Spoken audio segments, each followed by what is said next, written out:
presentation. So, as far as the Q&A goes, I was going through everybody's questions as they were coming in, trying to answer them. This is Matt Marchese, by the way. But Kyle, I just have a couple of questions I think kind of consolidated down that you might be able to answer for us. The first one being just about kind of level of accuracy, distance between nodes, how finite do you need to make it, and then also what is our max data size and what is kind of the balance between number of nodes and data size, file size? Yeah. As far as accuracy goes and how many points you have to place to model a particular lane, in reality that's probably going to depend on the particular application in usage. Our recommendation in a general sense is to use points to try and keep the line you're drawing in the center of your lane, but at the minimum you should never have the line you're drawing cross outside that lane. So it should always be inside the lane. As far as the trade-offs there with message size and whatnot, it's going to depend on the type of encoding you choose. It's going to be a larger cost if you choose the amount of nodes you have is going to be a larger cost under standard or compact encoding compared to something like tight encoding, especially if they're very close together. But there is kind of an upper limit on the size of DSRC messages around the 1400 byte range. That particular New York City map message that I showed was somewhere in the realm of 11 to 1200 bytes, with just all those lanes being filled in. So it's going to be just a trade-off of how accurate your application requires your map message to be versus how much space you have remaining in the message. Okay. And one of the first questions that we got was kind of in reference to the parent and child maps. I kind of touched on this a little bit, but can you provide like an example when you might have multiple child maps to a parent?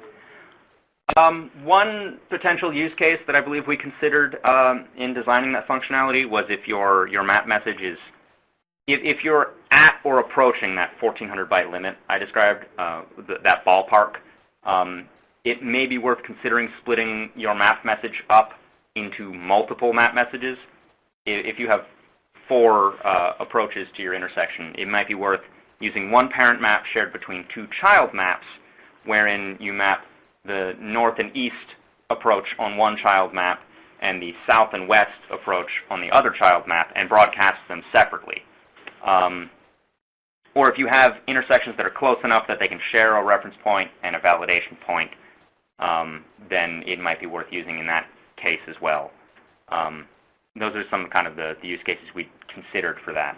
And I'll kind of a follow-up question. So you mentioned intersections being close to each other. We had one question regarding, is there any concern for if the maps overlay with or overlap with each other? It's going to depend, I think, primarily on the application in play. I don't think there's a problem from a standards perspective or from a message perspective. But whatever, it's up to the application that's receiving these messages to be able to decipher and determine that it cares more about being on the egress or ingress for one intersection than it does about being on the ingress for another intersection, or whatever the case might be for the particular connected vehicle application at hand. Okay, sounds good. Let's see, we had another one that should be an easy question. Should the signal group ID be in the phase number? I believe they're related. The DSRC standard specifies the signal group ID as just an index, that it's not a particularly meaningful real-world value. It just corresponds to a state of a signal controller. So it doesn't necessarily have to correspond to a phase ID, but it would make sense to configure it as such. Okay. And we had a couple of people ask if we could provide GeoJSON sample for download. That's something that we could do. Yeah, absolutely. I can look into however we need to distribute either today's sample Turner-Fairbanks map or the New York City map, and a couple others I might be able to send out as well if they're useful reference material.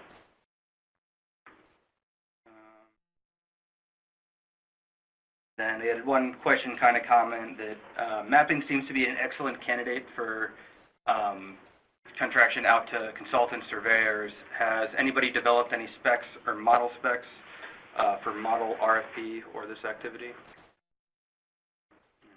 Leonid, I don't know if you're connected right now, but feel free to chime in on any of these questions. Yeah, I actually am connected. The specification basically is J2735, right? So it already exists. The JSON file is a GeoJSON format for open layers 2.0. So that is kind of defined. I'm not sure what. In fact, we do know some people who are using contractors for doing their mapping for them. They just basically, in their RFP, they basically said, we require that our contractors use this tool to generate messages, and kind of left it at that. I'm not sure if you're looking at more detailed, requirements around it. The idea, the original intent behind the tools was, in addition to creating messages easier, was also to provide some kind of enforcement, not so much enforcement, but agreement on how messages should be created. For example, the way we number messages, number lanes, and the way approaches are numbered, and so on. Where you put the reference point, none of that is actually required by the standard. You can number your lanes any way you want, and they don't have to be contiguous or anything. But this was kind of to encourage people to follow the same process. I also wanted to mention, add to Kyle's previous answer about parent-child, that some intersections have different mapping depending on the time of the day. So some people decide that it's more convenient to create, because the lane's being used in opposite direction and so on and so forth. So they choose to create different maps for different time of day and broadcast those separately. That would be another scenario. And one of the complaints we had about parent-child is that once you created your parent, in the current version of the tool, there is no way to modify the parent and have the children to pick up that information.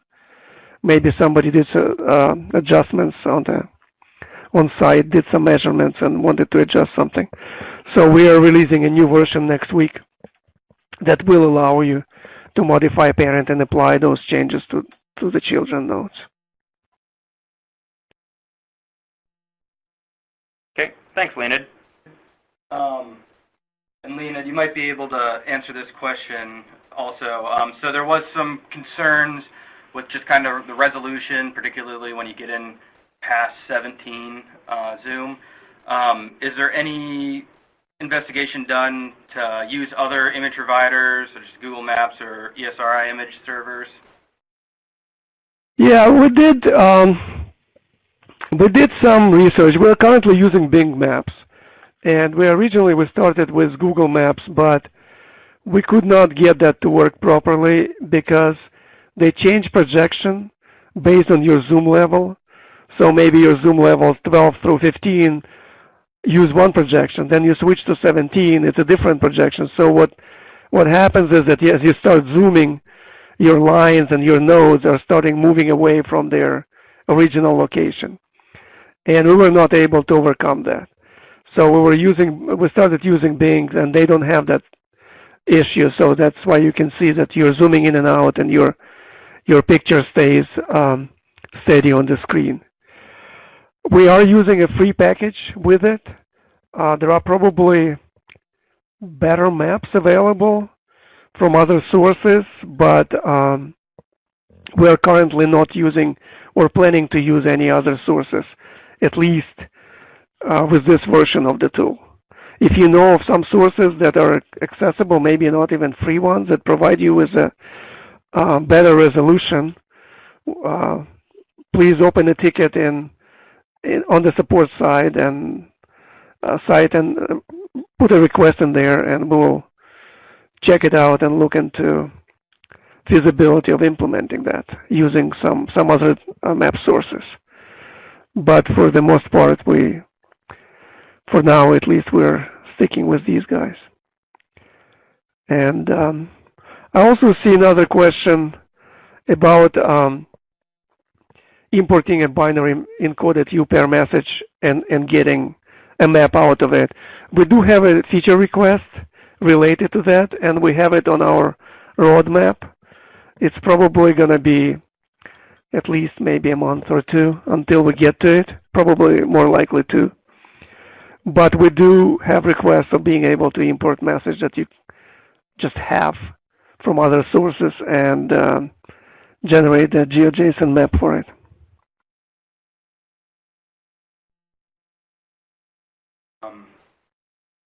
One more thing I wanted to mention, that there was a question about how many nodes do you have, how far they should be apart.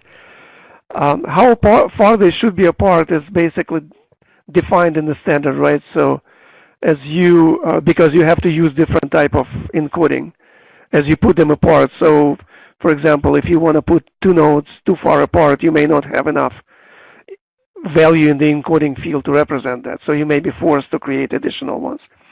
But there is more important side of it, and some of the users use kind of different philosophy about this, and they come from the requirement of how far the last node should be from the intersection, because it's a different way to look at it. And some recommend that, for example, it should be far enough, say 300 feet or more, just so you have enough time to stop the vehicle as you are approaching, right? Because they're kind of looking at it this way, and so they recommend to go out, say, depending on the speed limit again for that intersection, they may go out as far as 300 feet. Some others don't do that, like for example New York, some of those intersections are so close back to each other and so straight that they choose not to do that. So it's another way to look at it, and that may be driving how many nodes you need to put and how far away from the intersection they should go. That's it. Let's see. And we have one question about the encoder. So is there a guide to interpret the error messages generated by the encoder? For example, if I got a ASN.1 error, approach 0, continue driving lanes. Yeah, so those are, when you build messages using the tool, you're not going to have, you're talking, sorry, I misunderstood. You're talking about the map encoder error messages. Correct. Not validation messages. Okay, gotcha. So I don't know. I was not on the webinar the whole time. Did you, Kyle, show the error messages, that error icon that shows up when you have an error message, when you have an error? I did not walk through that bit of the encoder. Okay, because that is part of that answer. Basically, I saw somebody ask that question. I think there was a question. I get an ASN1 error. Approach 0 contains no driving lanes, for example. This is one of those examples. So again, it's not required by 2016 standard anymore, but the tool requires that all the lanes begin at the approach. So node 0 should be inside that approach box that you created. And this error basically shows that you have an approach that doesn't have any lanes. And that's probably, it may look like you have lanes, but they may be starting outside. But what happens more often than that is that the tool is relatively sensitive, unfortunately. I mean, it's a browser kind of thing, right? So if you selected your approach icon, right, and you accidentally like double-clicked or clicked with a tiny offset, you may not even notice it on the map, but there will be like a tiny approach that you just created. And you cannot really see it because maybe you already drew another approach on top of it, and so on and so forth. So when the encoder has an error, it places, in addition to the message, it also places a special icon on the screen that shows you that you have, let's say, approach without nose or a lane that starts none on the approach. And I don't know if you, maybe we can go back to the tool really quick and make an intentional error, because very often people spend a lot of time creating those drawings, and then all of a sudden it tells you that you have some node somewhere on the picture and you can't even find it. So that was added relatively recently, some maybe 6 months ago or so, to allow people to see where exactly the error is, because it may be you will seeing it, you may not still see it, but it will be underneath of it. Like maybe you will see a lane that covers another lane, and if you move it aside, then you will see which element is actually in error state.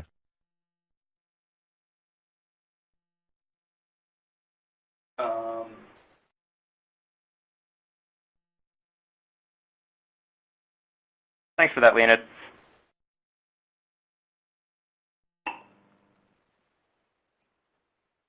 Yeah, I think I see one of the questions in the question pod about the production suitability of the messages or the structure of the map tool. To my knowledge, I believe that New York City, as part of their CV Pilots deployment program, has, within the last, since their program started, built hundreds of the map messages. I believe all of their map messages, but I could be mistaken on that front. But at the very least, hundreds of their production map messages using this tool. The message that I showed today with the 55 plus lanes is a direct result of that particular effort. So the tool certainly has the capability to generate very complex messages in efficiently encoded formats. So from that perspective, it seems to be production suitable, at least for the New York City CV pilot deployment.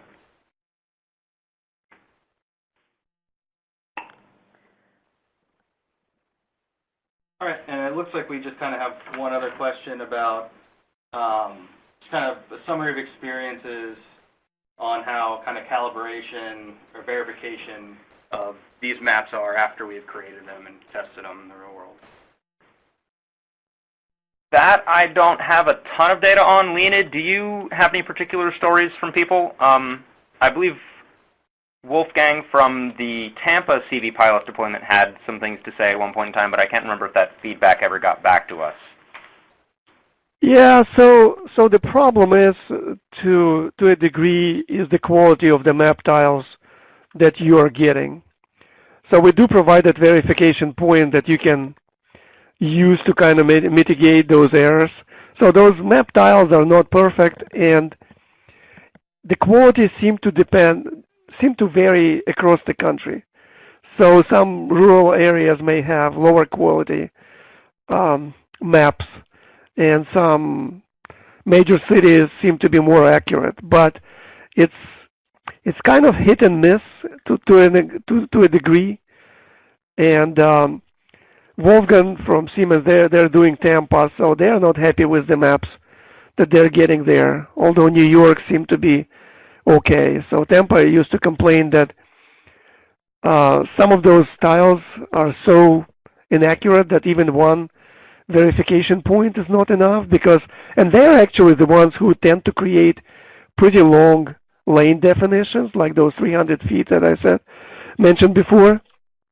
So they notice that sometimes if you have inaccurate tiles and you go pretty far away out of the intersection, then they get significant error accumulating. So even a single verified point cannot mitigate enough for that. but it sounds like it depends on what your expectations are and the region you're mapping and how far your lane definition is, because that error accumulates with every node pretty much. Thanks. I wanted to also check maybe a few questions from earlier on. I know some of them overlap. I just want to make sure we don't miss them. So if it's already answered, just let me know. So one question is, I recognize that the map creation steps are truncated in the interest of time for this presentation, but I want to get a sense of the importance of the accuracy and the steps to attain that accuracy.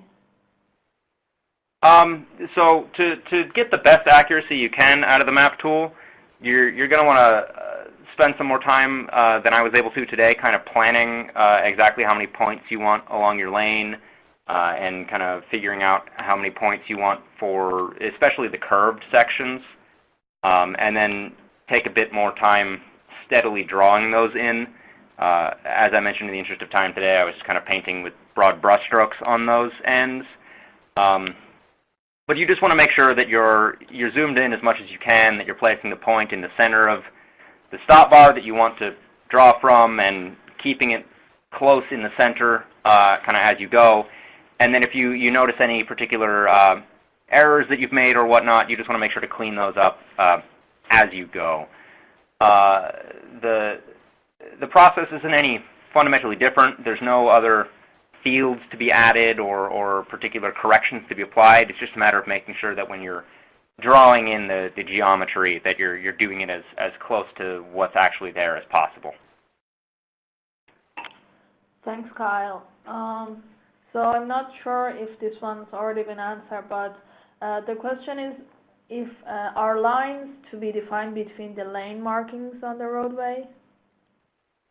Yeah, so you want to try and keep it as close to the center of the lane. If I understand the question, the lines generally go from the start of your lane at the stop bar or at the crosswalk, depending on if it's an ingress or an egress lane. And then you want to trace as close a path you can in parallel to the edge markings of the lane straight down the center. Yeah, I also want to add to this that we have a new feature request that we are about to start working on, that some users requested having lane width visually displayed on the screen as an option, because they were concerned that once you start specifying those lane nodes and then you put width, those lanes would potentially start overlapping because there is no visual feedback on how wide you specify that lane is. So we will be providing a visual feature that will show you back lane width straight on the map, which would allow it to adjust those values and make sure that your map lanes don't really there always will be some overlap because they're not if your lanes are not straight, you're going to start getting some overlaps, even per standard, but it will help to make sure that you are not specifying by accident some width that are not correct. Thanks. And about that, I also see a question about the question is the same length for both ingress and egress lanes, and also a new question about if it is acceptable to use one lane to represent multiple egress lanes in an approach. So we generally try to map about at least 1,000 feet away from the stop bar or the edge of the stop bar on the egress side, just to keep everything even.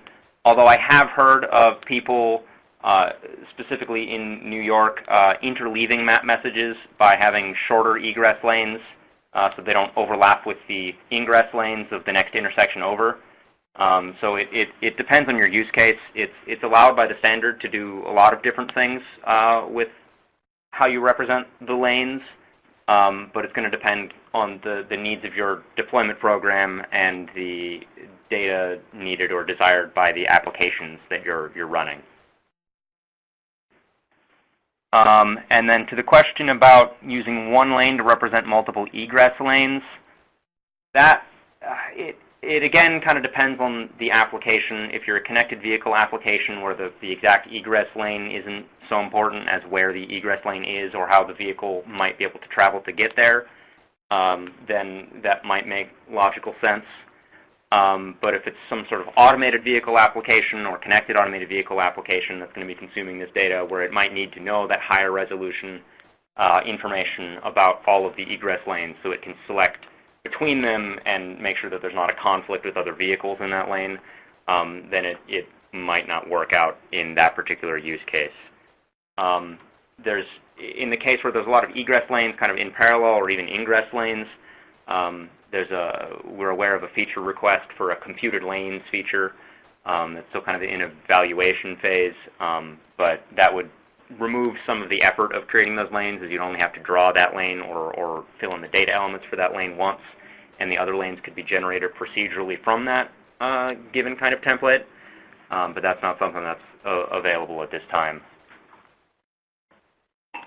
Thanks, Kyle. So another question here we have is, when the tool identifies lane connection, does it populate the D_lane connection ID data element? This is optional in the map message, but is required for SPAT to indicate pedestrian in the conflicting crosswalk.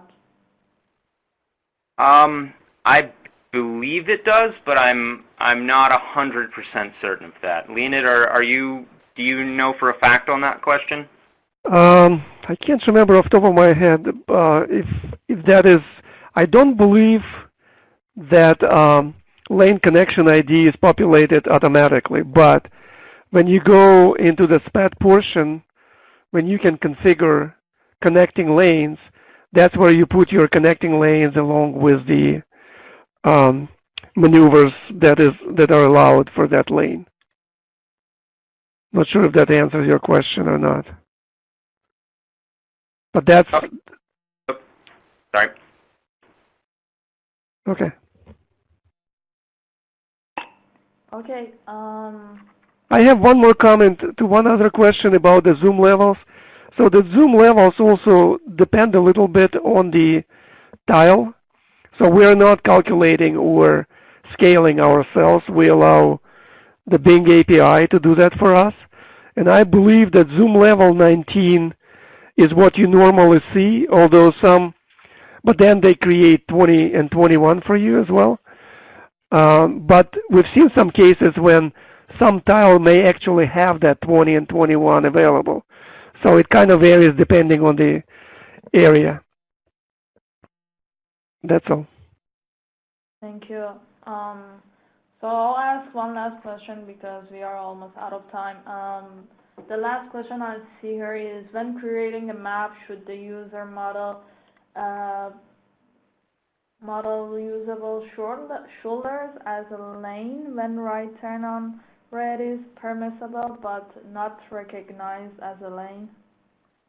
I don't know if yeah, so that's certainly an option. I think with the scope of the map tool, that the map tool is just kind of letting you define whatever message you want to define, depending on the use of your the particular need of your deployment. So that should be supported by the map tool from that perspective. But from a recommendations perspective, I think that would kind of bear on the output of there's an SAE J2945/10 committee that's putting together a set of recommended best practices for SPAT and map usage together. And that would probably have some significant bearing on that sort of thing, because that's certainly one way to model that, but you could take alternative approaches that might have different trade-offs. Great, thank you very much. I guess that would conclude our Q&A. I just want to remind you one last time about next webinar on May 15th. if you're interested to learn more about backhaul infrastructure, design and installation, and ESRLC licensing, please go ahead and register for this webinar. And like we mentioned earlier, there's another one in June as well. I guess I really want to appreciate the panelists, the people who were in the back scene helping with providing you with this webinar. We had some wonderful information here today shared with us. Like I mentioned in the beginning, this webinar is recorded and will be shared with you along with the slides that were shared here today in a post-webinar email follow-up. On behalf of National Operations Center of Excellence and our presenters, I want to thank you and wish you a great rest of your day. Thank you.